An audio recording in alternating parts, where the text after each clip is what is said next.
stop the riots. Minnesota's governor says he had spoken to top Pentagon brass and more help could be on the way to his state to quell the violence.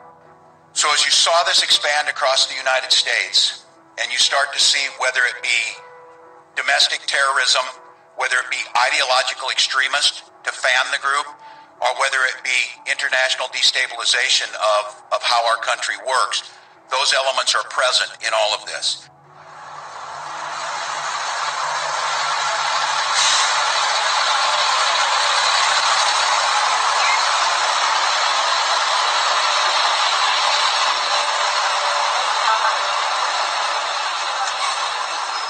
I spoke early this morning with the Secretary of Defense, Esper, and with the Chairman of the Joint Chiefs of Staff, Milley, extensively to update on the situation, receive their situation report as they're seeing it across the country, and to suggest courses of action of going forward.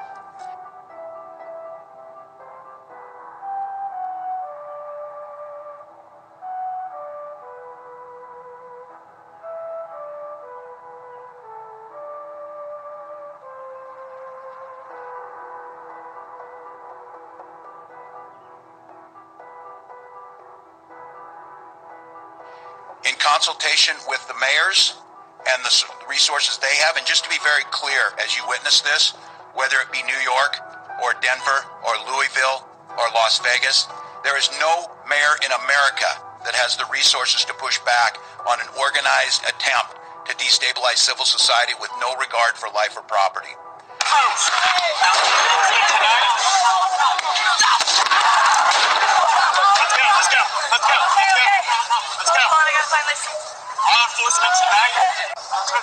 Hey, we're still live, okay. Oh, we gotta walk this way, brother. Hey, flip around. Be easy, brother. So in consultation as a group and as we said this morning, I'm authorizing and talking to General Jensen to fully mobilize the Minnesota National Guard, an action that has never been taken in the 164-year history of the Minnesota National Guard.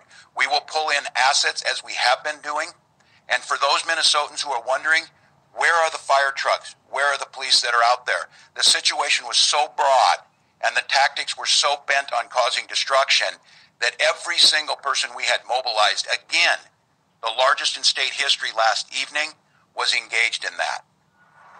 So you can see the crowd has started to gather, taking a look at sort of the spectacle of this. It's really pretty incredible for a lot of folks here. This is not something that you expect to see here in Northeast Minneapolis.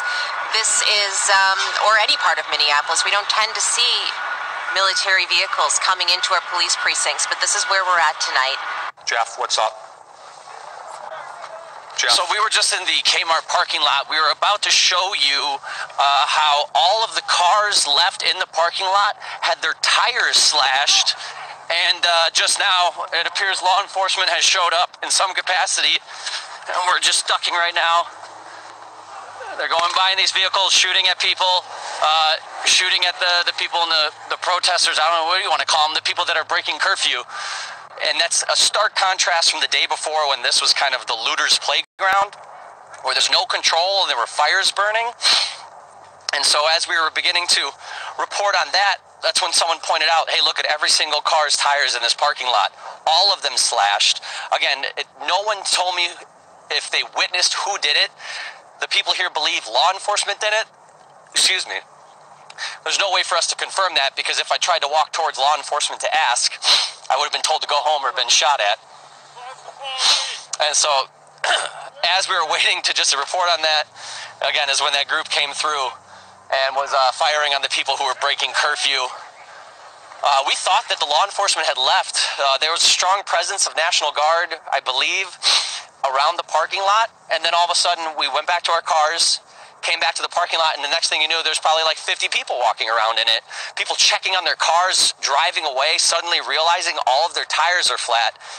And in the midst of that, those two vehicles pulled up, all black SUVs with minimal lights. There was some flashing lights, but not on the top of the vehicle. and then began shooting at the people who were out past curfew.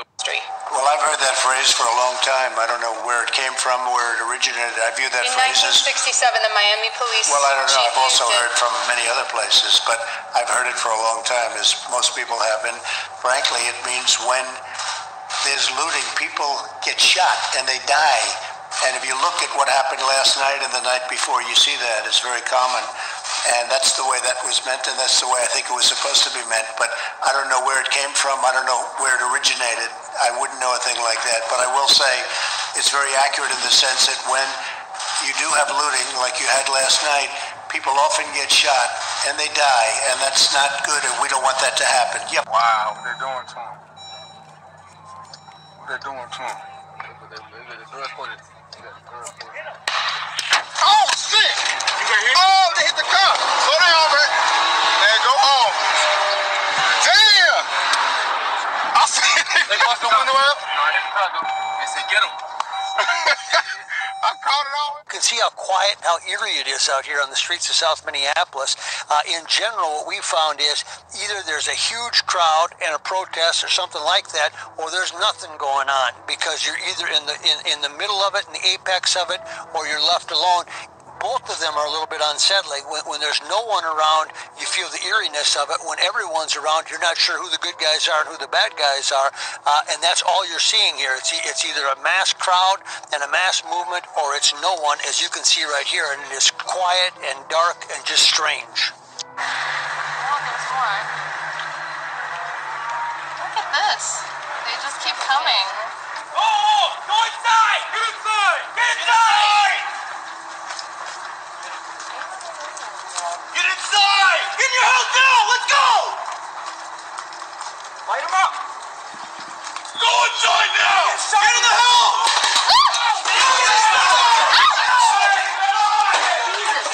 Get in, get in, get in, get in, get in, get in. Get in. Oh, God, that hurt, you guys.